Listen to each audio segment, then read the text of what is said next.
Clive, do you have any special tips for our audience, specifically on shooting wildlife or bird photos and dealing with them in black and white?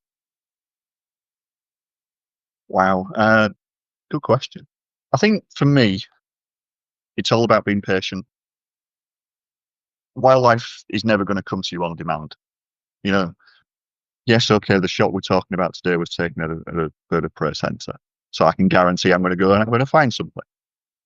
But in general, you have to be that little bit more patient. You don't necessarily know what you're going to find that particular day. You might have an idea depending on the location you're going to. Is it going to turn up? Is there going to be something there? Who knows?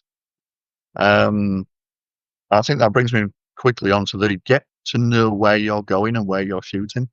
So it's that location piece. As I've just said there, Okay. I'm desperate to get back to Benton Cliffs this year. I've not been yet. For me, I think by this time last year, I've been twice already. Um, so I know the surroundings pretty well. I know what I'm likely to see. And more often than not, when you go there, you will spot an abundance of wildlife at this time of year. So, but I think we had this conversation a little while ago, Dave. The first time I was there last year, I took 1,800 shots in about 6 hours because I literally I got trigger happy. It's like, ooh bird, and it's like I know they're there. I've been before. I know what I'm about to see, but you just the fingers down, and I'm on electronic fast silent shutter doing 24 frames a second, and it's like, yeah, I don't need 24 shots of that bird going from there to there, but you get carried away. So once you Admirable understand, self-restraint. yes, so I can understand why you've gone to film and you've got maybe 24 or 36 shots, and that's your job done for the day. But the second time I went back to Benton last year, for me, I think I pulled that back from 1900 the first time to 1,000. Still a heck of a lot of shots, but it was more focused on a certain type of shot that I wanted to get. It was birds. It was a smaller birds in flight coming back into the cliffs. So there was a lot of misses, but the ones I got were spot on because I knew what to expect. I knew the weather conditions for the day, and I just set my stall out to go do it. Likewise, here at the Bird of Prey Centre, it's know what you're about to see, know where the light's coming from, which is the best side of the showground to stand at if they're doing when they're doing the flying demo. Is it under the tree? Is it looking at the tree? Is it looking into the space? What are you going to do? Try and avoid the crowd. You know, because there will be other people sat there watching. You don't want to be taking pictures of a bird flying over someone's head. You want it in as much of a natural setting as possible without trying to disguise the fact it's been taken in a centre. So understand where you're going to. And that's it, really. It's just be patient. Have a look at other people's genre, of photography as well. If they've been to somewhere, my reference point is, who else do I know that's been there? And what have they seen? How have they taken that picture? Oh, And not to good go away and idea. copy it. Yeah, not to go away and copy it because you would never copy someone's work. But to get the inspiration for, I'd like to try and do something similar. If I was going to say I'm going out to do bird photography, wild bird photography, and you could only give me 3 key, make sure you've got this. What would that be? We've had this conversation. And it's always a challenge because, as you well know, I enjoy macro as well. So I love detailing in all of my photos. I love to try and get as much detail in there as I can. And sometimes with wild birds, your temptation for me is to try and get too close to that shot, zoom in too far, Ah, and then all of a sudden something moves and you miss it. You've got the tail going out of frame and nothing else, and you're sitting there looking at a twig because your bird's gone over here. Whereas if you'd have been that little bit further back in the focus, you'd have gone, oh, I've still got it. And look, I've got a really nice bird in flight now. So don't try and get too Ah, close. It's a temptation, and even today, after all these years of doing it, it's you wind the camera all the way out, and you go, "Ah, I've got a great shot." No, wind it back a bit. Try and capture some of the setting, and then if something moves, you've got a chance of spotting that as well. wow. That's Um, a great one. So, resist the urge to get too close. yeah, If you lay back a little bit, bring the zoom back a little bit, yep, you can always crop if you wanted to, but if you come back, you're giving yourself a little protection in case just that of little sudden bit. movement. Mm. That's a great point. And I say What I am else? blessed. My camera's got a big sensor in there, so I do have the ability to crop in quite far sometimes.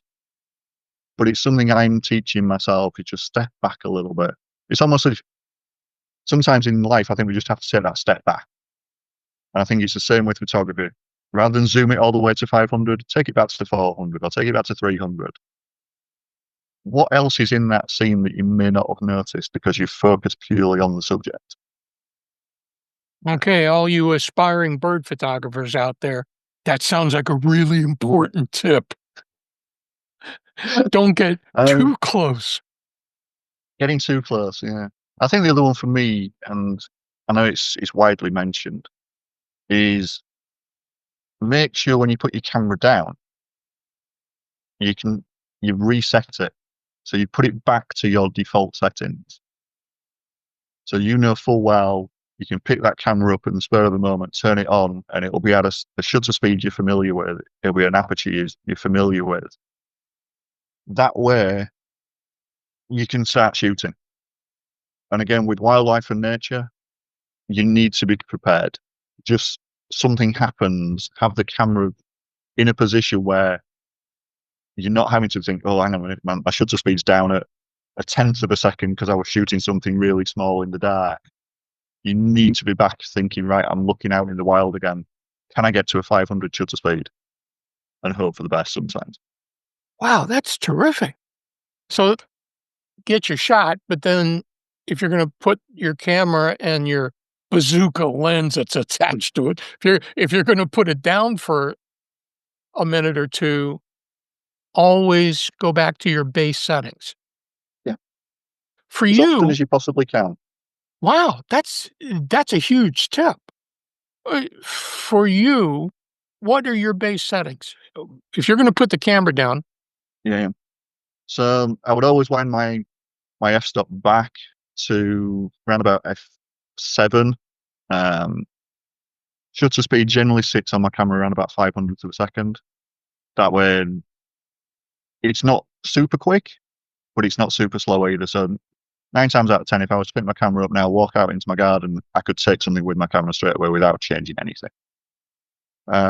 ISO, I'll leave the camera 9 times out of 10 to look after that itself.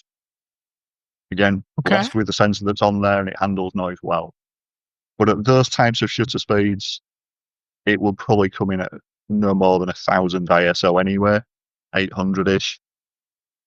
On a bright sunny day, it's very quick and easy on my camera just to turn the shutter speed up anyway.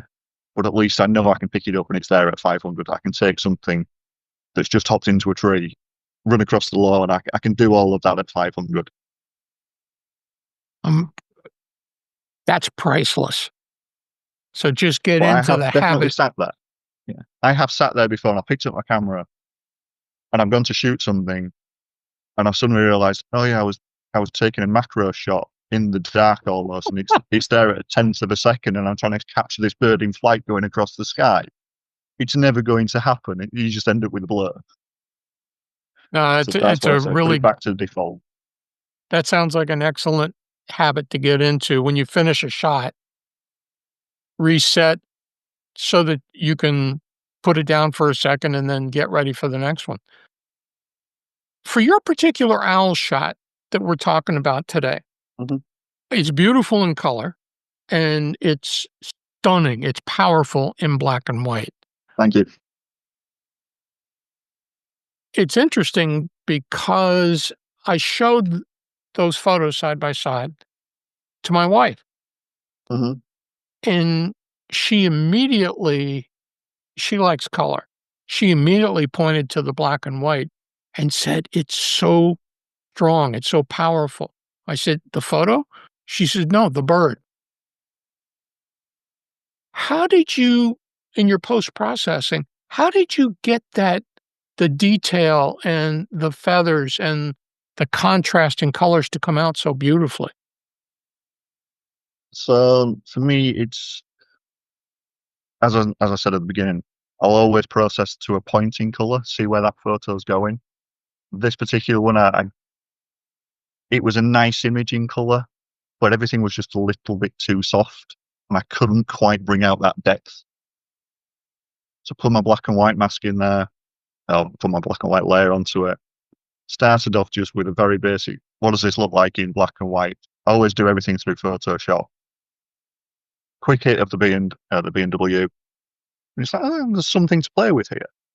Then I will mask the subject itself. So I'm just focusing purely on bringing out detail, whether that be via contrast, Okay, adding a little bit of texture. There's a nice little texture tab there in Photoshop. And it's never much. You know, the scale is what, 0 to 100, and it'll probably be somewhere around about 20, 30-ish points on scale, on texture rather. right, Sharpen it a little bit, and then start to play around with shadows. Because you look at that image initially on the bird's face and think there's very little shadow there. But if you start to play around and darken or lighten those shadows in certain parts around the bird's eye, you can then start to see the depth of the bird's face. exactly, yeah. I as much as I shoot shadow in black and white, I never thought about that in that shot. Yeah. It really makes a difference. Especially around the beak and the eyes, just in that area here, you can suddenly start to see there's depth. And it's only in, very small depth, but there's depth and there's texture to the feathers. There's coloration in there. Yeah, it's not as flat as it Mhm. appears at first glance. I know that for me, when I saw the black and white image, the way the wings they've got their wings spread out completely, Mhm. and the detail and the contrast in the feathers and the edges of the feather and the coloring, Mhm. the tones in the actual feathers. It's phenomenal what you did with that. And that is just purely down to playing around with a little bit of contrast and a little bit of shadow. Again, even in the wings, because the way the light was, I remember now, I'm pretty sure the light was off to the right hand side coming across the bird's back. So I was almost shooting into light, which is something that we should never try and do. Not when you're shooting birds of prey. But that's how they hunt. So naturally, for him to have its back to the light, even though it was in a flying display, it's doing its natural behaviours, but it's back to the light and it's looking down. So if anything was looking up prey-wise, it can't see it. It's harder for it to see because it's just a white thing against a white sky. So yeah, it's having to be a little bit I never sensitive thought of around that. contrast and blacks and whites. You you just raised a killer point. It's a white owl against a white, brightish sky, Mhm. but in that black and white shot, the definition and the depth is beautiful the way you did it.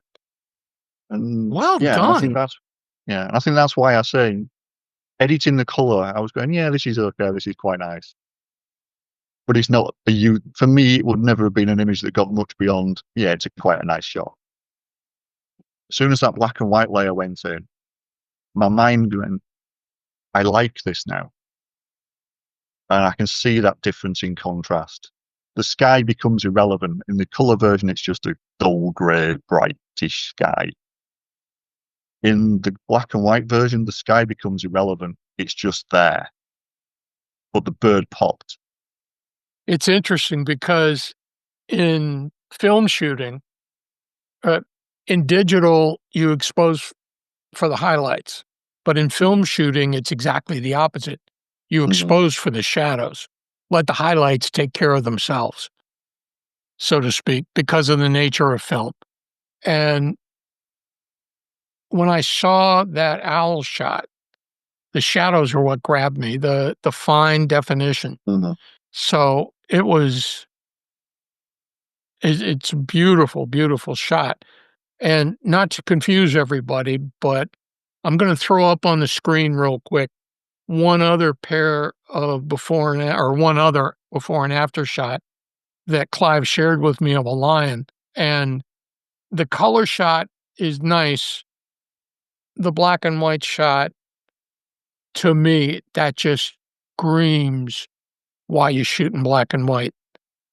It's as you can see up on the screen, there's 2 things that help the shot. One is the crop, going from the color shot to the black and white. But the second is the texture of the coat, the fur, the definition.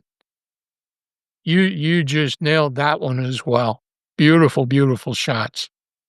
That was a very it was a very photogenic male lion. I can't deny that. It was basking in the sunshine at a wildlife park not far from where I live, and obviously we don't get lions here in the UK. But he was enjoying life. In he's got the best of everything in that particular place, and again, it's a conservation centre, so he was there, and it's like I was hoping his head would come square onto the camera, and it did. And I knew full well that the image I got was nice, and I think as soon as I'd taken that particular image, I knew there was a black and white version in there, and I don't Why? off. It Great. was texture. Why? It was the textures. It was the depth of the field going behind it. It was already. I knew I could just make it a very dark background. Those trees and bushes that are there in dark green in the color image, I knew were they weren't distracting because we're dark enough. But I knew straight away in black and white, everything about that image was just going to come to life, and I wasn't wrong. And when I sent you that image a couple of weeks ago, I said, I'm going to make your life hard because you've got a black and white owl or you've got a black and white lion. I'll let Well, you decide which one we talk about. like I said, normally in this, how did they do that? We only look at one photo before and after, but I have to show this second pair of photos because it's phenomenal. And the way you handled it, the cropping, I think, at least for me, was perfect because it just makes the power of the subject Mm. take over the entire photo. And then the way you did the textures and the tonality, Well, awesome work. interestingly, it's funny you say about the crop on that one because again, on that I knew I could get quite close on the crop. I was at full 500 um, mil reach on my lens, so the opening shot in color is nice. It's a good shot, but I knew I can get that down to just the right size crop post production. You know, position the line slightly above eye line to give it almost that little bit more dominance looking down at you. If you notice, it's just slightly higher. There's a little bit. The foreground is here, then you've got the line, and then you've got the top. And I did that purposely just to sort of push him up the frame a little bit and make him almost be looking down at us, as he should be doing. Whereas if we go back to the owl, there is no crop in there. But if you have paid particular attention to it, it has moved in the frame. I moved it up and I expanded the frame, but I haven't cropped it. And my reasoning for that one was again to almost give the perspective that the owl is looking down into something greater than it actually was in the original shot. He is looking down, but I think in that original shot, he just slightly dropped in my frame and he was too close to the bottom, so I needed to push him further up. So just with a little bit of expander frame and um, just adding the bottom piece, there was nothing really detailed to add in. It was just a bit of bush at the bottom and a bit of sky towards the left hand side. So you know, expand with um, autofill, background autofill, It just takes what's there and just makes it that little bit bigger. Nothing fancy. But for Well, me, having them just congratulations. slightly to the top right works for me. Congratulations, you did make my choice difficult. They're they're both terrific shots. Alright, let's come back to the owl. From your experience and your photography journey, if you could suggest or offer one piece of advice to them, what would that be, Clive? Continue to learn. Simple as that. I think don't be put off by what you've just taken. We all have bad days.